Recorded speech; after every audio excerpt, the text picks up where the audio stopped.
Hey, what's going on, University of Georgia? Aaron Murray here, and we're with Athlete to Athlete, the first episode here at the Classic City Collective with Carson Beck. All right, old guy, you've been here a while. You're like me. Back in the day, you've kind of circled the blocks of Athens a few times. What makes Athens so special, especially a guy from Florida, a guy that maybe didn't know what this town's about? Where's the love now as you go into that fifth season? I mean, yeah, you're right. I've been here forever. It feels like now at this point, going into the fifth year.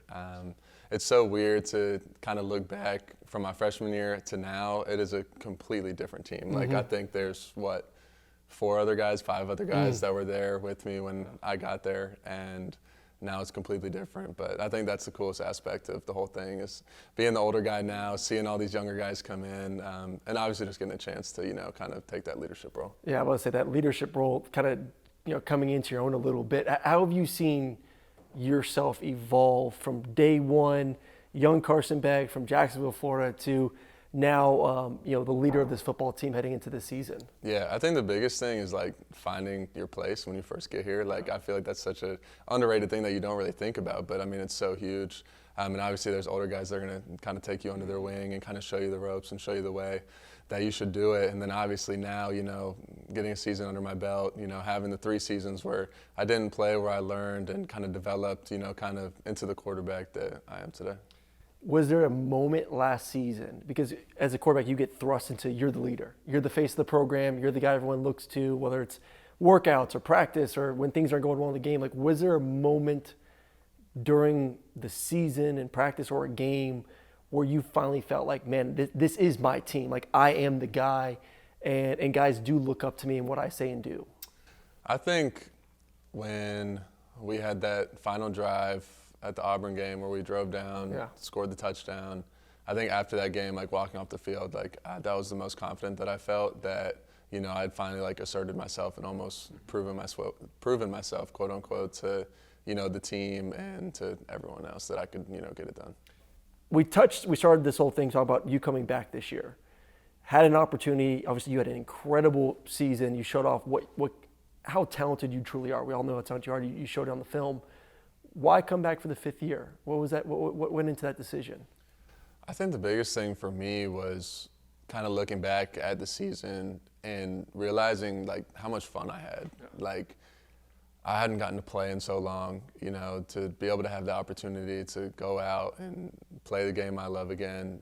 I mean, you never know what's going to happen if you, do leave and you do make that decision to go to the draft and do all those things. And when like I said, when I look back at the season, I had so much fun. I was like, what do I have to lose? Come back and, do it all over again. Yeah. So, win a championship, get one of these, all that good stuff.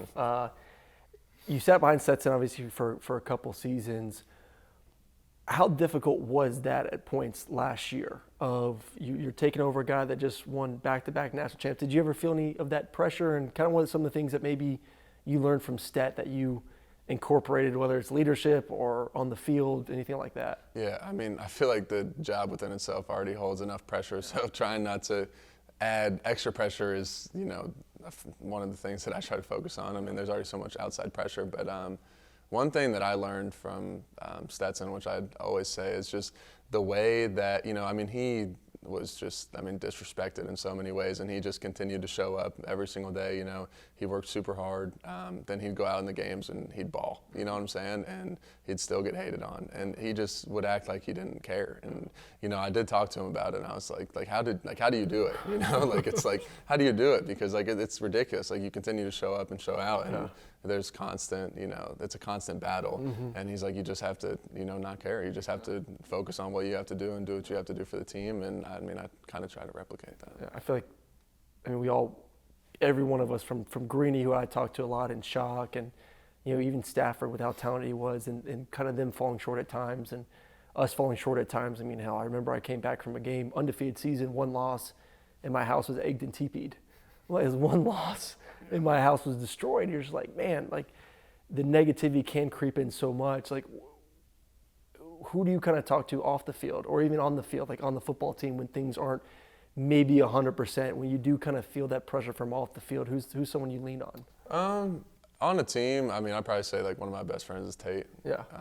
I mean, we talk a ton. We make jokes, crack jokes, laugh about it. That usually makes it easier. And then obviously my mom, always there for me. Yeah. Good support system. Just call her whenever I know she's going to pick up the phone, and she's going to give me positive reinforcement. Yeah. So Always the mom on your side. Love her. Just my mom back in the day had to make sure she got off the message boards. So like, Mom, get away from the crazies. Leave all that alone. Yeah, don't look at that. Yeah, don't look at all that. What's harder nowadays, man, with like Twitter and IG and did you ever consider doing the Stetson route when it came to just flip phone? Nah, because I feel like you need your phone. Like, I mean, there's a lot of... You can still have a phone, you just, Yes, know. of course, but like a flip phone, that's a little... He took it a for little me, too far. It'd be too hard for me. Yeah. But I mean, I try to stay off of social media as much as possible. Yeah. So, What's it like being on campus postseason now? You know, you've been here for a couple weeks. Now that you are the QB1 heading back to next season, I know a lot of people, including myself, and I would say 99.9% of Dog fans, when you made the announcement that I'm coming back, were like jumping up and down. I know Kirby and Bobo were super excited as well. But like, do you feel a new sense of energy on campus as you guys look to, you know, get back to winning a championship next season? well, yeah, I mean, it's definitely different for me, you know, coming back and knowing, like, starting at this point in January, knowing that, you know, I'm going to be the starter. Because, I mean, shoot, even last year, I didn't know I was going to start until 2 weeks before the season. So, I mean, really, it was a battle per se. But now this season, going into it, knowing that I'm going to be the guy, it's like, how do I, you know, work even harder than I ever have before? And, like, how do I still, like, maintain that hunger, even coming off of a season where, you know, I thought that I did well, you know? It's pretty much just, like, trying to eliminate any type of complacency, and then also finding, you know, that leadership role and building these connections with all these new guys that we have. Because, I mean, it's a new team full of new faces. What are the goals for you? Just maybe not personally in the sense of like touchdowns or yards or winning a championship, but improvement in certain areas as a quarterback. Like, what things are you and Bobo kind of try to hash out over the next 6 or 7 months? Yeah, I mean, obviously I want to be better in every single area than I was last year. I mean, that's more of like a stat thing. Yeah. But I guess the biggest thing is to not ever like not have confidence in myself. You know what I'm saying? Like, I feel like there was times last year where maybe I doubted myself in a certain situation, and then I would surprise myself and be like, whoa, you know what I'm saying? And like, but like as the season went on, like that slowly continued to develop and get better. Because I look back to game 1 Carson, and then I look at game 14 Carson, and it's a totally different person, you know, as far as the mindset goes and the way that I carry myself.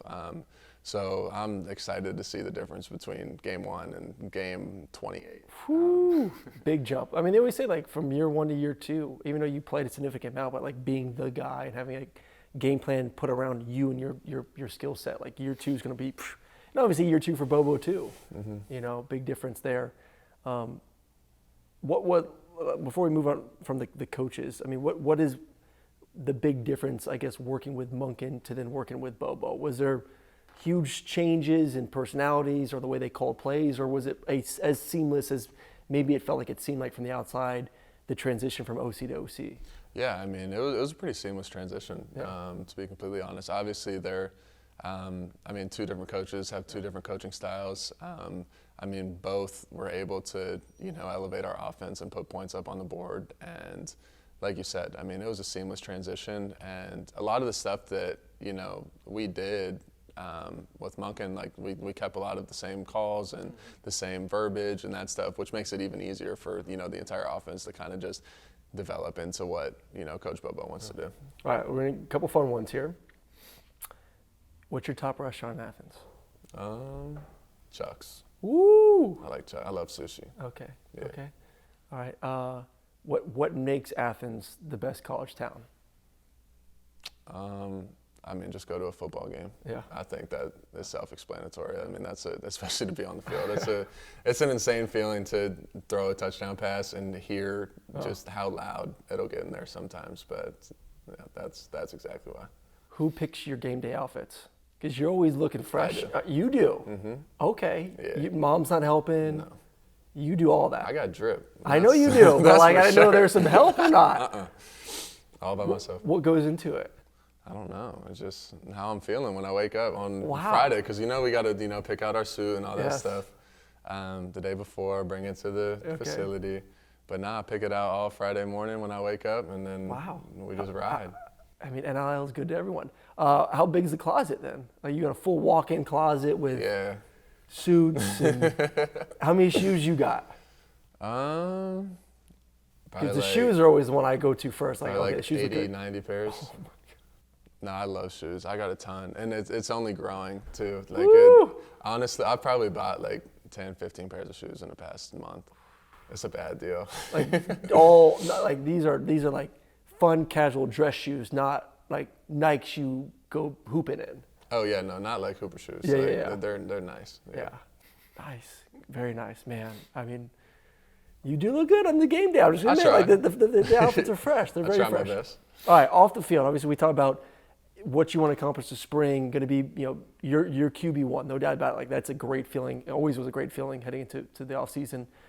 But off the field, you get some time. You got to relax a little bit. Got to enjoy life. What does Carson Beck like to do off the field? I like to golf. Yeah. Obviously. Jacksonville guy, of course. Oh yeah. I actually didn't start playing until I came up here. Okay. So I started like 4 years ago, I guess. We're getting pretty good. We got to get the driver in line, but everything else, I mean, it's looking good right now. You had the simulator in the facility. You should be up there hitting golf balls like for 5 minutes a day. I'm not even gonna lie, I forgot that was in our facility.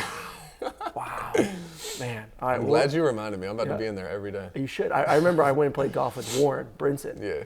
And he actually had a pretty good swing. He's like, man, I'll go in here for 10 minutes a day and just hit golf balls in the simulator. Yeah. Watch a bunch of YouTube videos, come in and work on it. I was like, you got a pretty nice swing for a big guy. Yeah, I need someone to tell me what I'm doing wrong, because I don't know what I'm doing wrong sometimes. Yeah, it's golf. It's a lot harder than throwing a football, that's for sure. Yeah, that's 100%. Well, appreciate it, man. Always great catching up with you. Maybe we'll catch around this spring. Good luck. Enjoy yourself. And let's kick some butt in 2024. Yes, sir. All right, that's Carson Beck, Athlete to Athlete Series number 1. The first episode. We'll be back for another episode here shortly here at the University of Georgia.